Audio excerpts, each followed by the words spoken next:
એક શેઠ હતા. તેમની પાસે પુષ્કળ પૈસા હતા, પણ એવા કંજૂસ હતા કે પોતે સારી રીતે ખાય નહીં કે કોઈને ખવડાવે નહીં, એક પાય પણ વાપરે નહીં. એવા ખૂબ જ કંજૂસ હતા. એમની બૈરી ઘણી સારી હતી. તે પતિવ્રતા ધર્મ પાળતી હતી. તેથી શેઠને પૂછ્યા વગર એ પાય પણ વાપરતી નહોતી. ગામના લોકો શેઠને ઘણીવાર કહેવા આવે કે ગામમાં અમુક સારા કામ કરીએ છીએ અને અમે બધા પૈસા આપીએ છીએ. શેઠ, તમે શું આપશો? પણ શેઠ તો કહે કે મારે એક પાય પણ આપવાની નથી. લોકો ઘણું કહે, પણ શેઠ માને નહીં. ત્યારે લોકો શેઠાણી પાસે ગયા. શેઠાણીને કહે કે તમારી પાસે આટલો બધો પૈસો છે તો તમે સારા કામમાં કંઈક આપો. પણ શેઠાણી કહે કે હું પતિવ્રતા છું, એટલે શેઠના કહ્યા વગર મારાથી કાંઈ પણ થાય નહીં. હું સમજુ છું કે મારા પૈસા ખાનાર કોઈ છે નહીં, એમ છતાંય શેઠના કહ્યા સિવાય મારાથી કાંઈ ન થાય. છેવટે ગામના લોકોએ કંટાળી અને શેઠને કહેવાનું માંડી વાળ્યું. તેઓ સમજી ગયા કે એ કંજૂસ કાંઈ આપશે નહીં. થોડા દિવસ પછી એ ગામમાં એક સાધુ પધારવાના છે. લોકોએ નક્કી કર્યું કે સાધુ પાસે શેઠને કેવડાવીશું. હવે થોડા દિવસ થયા એટલે શેઠને બાર ગામ જવાનું થયું. તેથી શેઠને ઘણી ચિંતા થવા લાગી. તેઓ વિચારે છે કે હું બારગામ જઈશ એ વખતે પેલા સાધુ ગામમાં આવશે અને મારી બૈરીને સમજાવશે તો બૈરી પૈસા આપશે. હવે મારે શું કરવું? બારગામ ગયા વગર ચાલે એવું નથી. તેથી શેઠ ઘણા દુઃખી થઈ ગયા છે. ત્યારે શેઠાણી પૂછે છે કે કેમ, તમારી તબિયત સારી નથી? દુકાનમાં કઈ ખોટ આવી છે? તમે આવા ઉદાસ કેમ થઈ ગયા છો? ત્યારે શેઠ કહે છે કે એમાંનું કાંઈ નથી. આ ગામમાં સાધુ આવવાના છે અને લોકો મારા ઉપર ખૂબ ચીડાયા છે, એટલે સાધુ પાસે તને કેવડાવશે અને તું પૈસા આપીશ. તેની મને ચિંતા થયા કરે છે. શેઠાણી કહે છે કે તમે સુખેથી જાઓ. હું પતિવ્રતા છું, એટલે લોકો કહેશે કે સાધુ કહેશે તોય તમને પૂછ્યા વગર એક પાય પણ નહીં આપું. શેઠ ખુશ થઈ અને બારગામ ગયા. તે વખતે કઈ રેલગાડી હતી નહીં, એટલે બળદગાડામાં કે પગે ચાલીને જવાનું હોય. શેઠ તો એવા કંજૂસ હતા કે પગે ચાલીને જ નીકળ્યા. એક બે ગાંવ ચાલીને ગયા ત્યાં વિચાર આવ્યો કે મેં મારી બૈરીને બધી શિખામણ આપી છે, પણ રાતના સૂઈ રહેશે તે વખતે દીવો બંધ કરવાનું ભૂલી જશે તો આખું કોળિયું દિવેલ બળી જશે. એને કહેવાનું હું ભૂલી ગયો. માટે લાવ હું પાછો જઈ એને કહી આવું. આમ વિચારી શેઠ તો પાછા આવ્યા. શેઠને જોઈ અને શેઠાણીને નવાઈ લઈ ગઈ.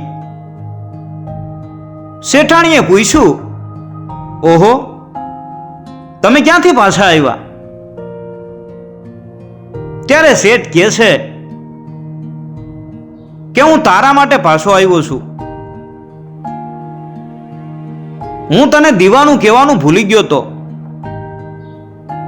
અને તું તો ઊંઘી જાત, અને હું નથી એટલે આખી રાત દીવો બળ્યા કરે. એટલે કેટલો ખર્ચો થાય એ કહેવા આવ્યો છું. શેઠાણી હસીને કહે છે કે તમે 1-2 પૈસાના દિવેલ માટે પાછા આવ્યા, પણ તમારા જોડા ઘસાયા તેનો વિચાર કર્યો?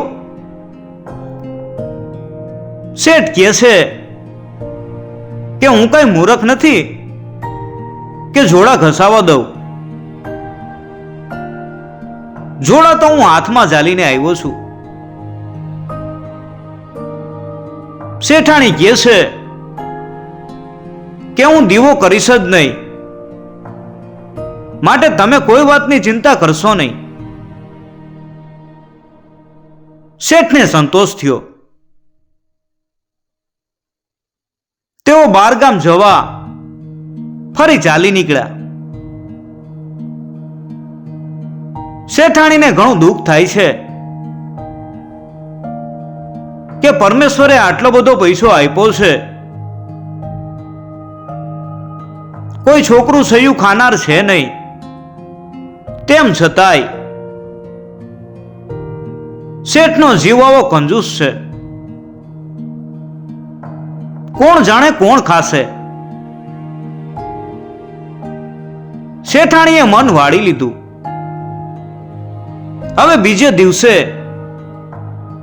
ગામમાં સાધુ પધાર્યા. ત્યારે આખા ગામના લોકો ભેગા થઈ ગયા. તેઓએ સાધુને કહ્યું કે મહારાજ,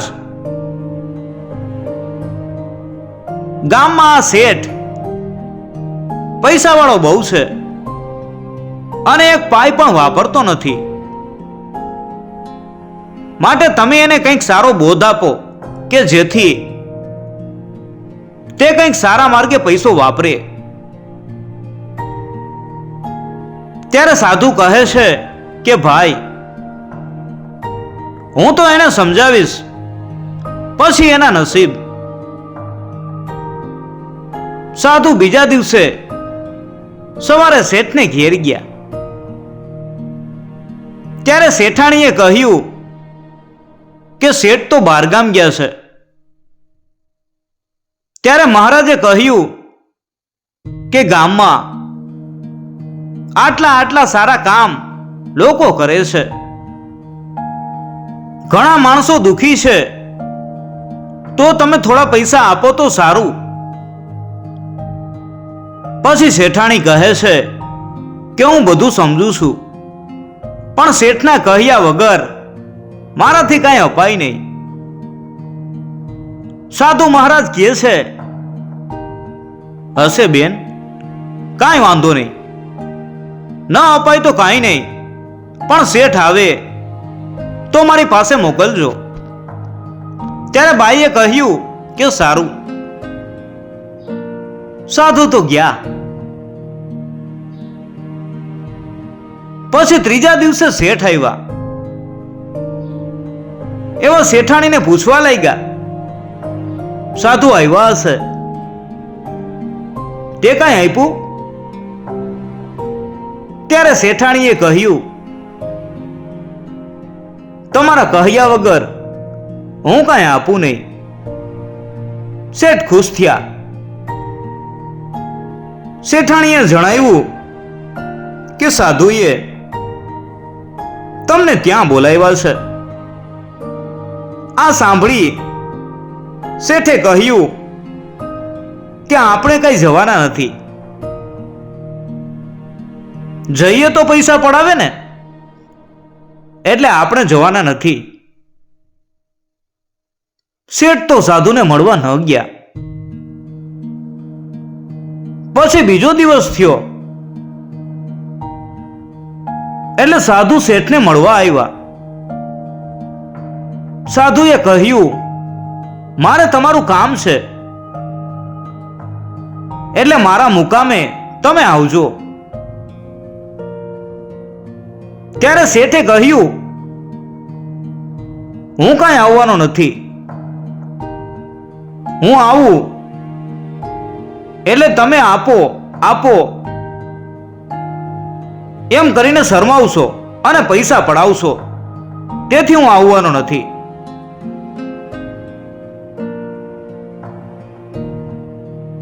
એટલે સાધુએ કહ્યું, શેઠ તમે ખિસ્સા ખાલી કરીને આવજો, તમારી પાસે એક પાઈ પણ રાખશો નહીં, એટલે તમને પૈસા આપવાની બીક નહીં રહે. મારે તમારી સાથે જરા વાત જ કરવી છે, બીજું કાંઈ કામ નથી. શેઠે કહ્યું કે તો હું આવીશ. પછી સાધુ મહારાજ ગયા. બીજે દિવસે શેઠ જમી પરવારી સાધુ મહારાજ પાસે જવા નીકળ્યા. શેઠ સમજ્યા કે સાધુ મારી પાસે પાઈ પણ માગવાના નથી, એટલે તેઓ ખુશીથી સાધુ પાસે ગયા. જઈને બેઠા અને કહ્યું, મહારાજ કહો શું કામ છે? ત્યારે મહારાજે કહ્યું, ભાઈ બીજું કાંઈ કામ નથી, પણ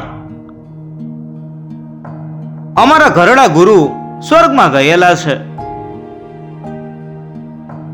એમને હવે ઘણા વર્ષો થયા, તેથી તેમની પાસે દરેક વસ્તુ ખૂટી ગઈ હશે, તો આ એક સોય હું તમને આપું, એ તમે જ્યારે જાઓ ત્યારે તમારી સાથે લઈ જજો અને ત્યાં મારા ગુરુને આપજો. શેઠે કહ્યું, સારું, હું લઈ જઈશ. એટલે મહારાજે સોય આપી. સોય લઈ અને શેઠ ઘેર આવ્યા. ત્યારે શેઠાણીએ પૂછ્યું, મહારાજે શું કહ્યું? ત્યારે શેઠે કહ્યું, આપણે પહેલેથી જ કહ્યું હતું, એટલે આપણી પાસેથી કોઈ પૈસો માગે જ નહીં. આ તો એક સોય એમણે એમના ગુરુ સ્વર્ગમાં ગયા છે, તેમને આપવા માટે મને આપી, તે હું લાવ્યો છું. હું જઈશ ત્યારે લઈ જઈશ. ત્યારે શેઠાણી કહે છે કે તમે સી રીતે લઈ જવાના? ત્યારે શેઠ કહે છે કે ઓહો, એક સોયનો તે વળી કેટલો ભાર હોય કે તે નહીં લઈ જવાય. શેઠાણી કહે છે કે તમે મરી જશો ત્યારે તમને બાળી મૂકશે, તમારા કપડાય બળી જશે, તેની રાખ થઈ જશે, સોય હશે તે રાખમાં પડી હશે, એટલે સોય અહીંયા રહેશે અને તમે સ્વર્ગમાં જશો. સોય તમે કેવી રીતે લઈ જશો? આ તો સોય લાવ્યા એટલે સાધુના બંધનમાં થયા. શેઠને વાત સાચી લાગી. શેઠ કહે, હા સાચી વાત છે. અરે રે, આ સોય નહીં લઈ જવાય, ત્યારે હું જાઉં સાધુ પાસે, એમ કહી શેઠ ગયા સાધુ પાસે. મહારાજ તો બારણા બંધ કરીને બેઠા હતા. શેઠે જઈ અને બૂમ મારી, મહારાજ બારણા ઉઘાડો. ત્યારે મહારાજ અંદરથી બોલે છે, ભાઈ હવે કાંઈ કામ નથી, તમે જઈ શકો છો. ત્યારે શેઠે ફરી બૂમ પાડીને કહ્યું, મહારાજ બારણા ઉઘાડો, મારે તમારું કામ છે. મહારાજે બારણા ઉઘાડ્યા. શેઠ અંદર ગયા અને મહારાજને કહે છે, તમે મને સોય આપી, પણ હું કેવી રીતે લઈ જઈશ? સાધુ કહે છે, અરે શેઠ, તમે તો ઘણા જબરા છો. આટલી તિજોરીઓ ભરેલી છે, તે બધી મિલકત લઈ જશો અને મારી એક સોય ભારે પડશે? શેઠ તો જલ્દી શેઠાણી પાસે આવ્યા અને શેઠાણીને કહ્યું, મહારાજે તો મને કહ્યું કે આ બધી મિલકત લઈ જશો અને એક સોય નહીં લઈ જવાય. શેઠાણીએ કહ્યું કે મહારાજનું કેવું સાચું છે. આપણી પાસે જે લક્ષ્મી છે તે અહીંને અહીં જ રહેવાની છે. એક પાય શું, પણ એક દોરોય લઈ જવાય એમ નથી. તો પછી સોય કેવી રીતે લઈ જવાશે? એટલે શેઠને વિચાર થયો કે હા, વાત તો સાચી છે. શેઠનું મન હવે પલટાઈ ગયું. શેઠ પાછા મહારાજ પાસે ચાલ્યા. જઈને મહારાજને કહે છે કે મહારાજ, મેં તો બહુ જ ખોટું કર્યું. મેં તો આ પૈસો ખાધો નહીં અને કોઈને ખાવા દીધોય નહીં, સારા માર્ગે વાપરોય નહીં. આ પૈસો તો અહીં નહીં રહેવાનો અને હું તો ચાલ્યો જવાનો. હવે મારું શું થશે? આપ મને સારો રસ્તો બતાવો. આ બધો પૈસો મારે સારે માર્ગે વાપરી નાખવો છે અને આ આપની સોય છે તે આપને પાછી આપું છું. પછી તો મહારાજે બતાવ્યું તે પ્રમાણે શેઠે ઘેર આવી ખૂબ દાન કરવા માંડ્યું. ગરીબોને, ભૂખ્યા માણસોને, દરેકને મદદ કરવા લાગ્યા. શેઠાણી ઘણા ખુશ થઈ ગયા. આ બધું જોઈ ગામના લોકોય બહુ ખુશ થઈ ગયા. તેમને થયું શેઠના વિચાર એકદમ કેવી રીતે ફરી ગયા કે શેઠ આટલા બધા પૈસા સારા માર્ગે સુખેથી આપે છે. પછી તો શેઠે વિચાર કર્યો કે આવી મોટી હવેલી મારે કોના માટે રાખવી છે?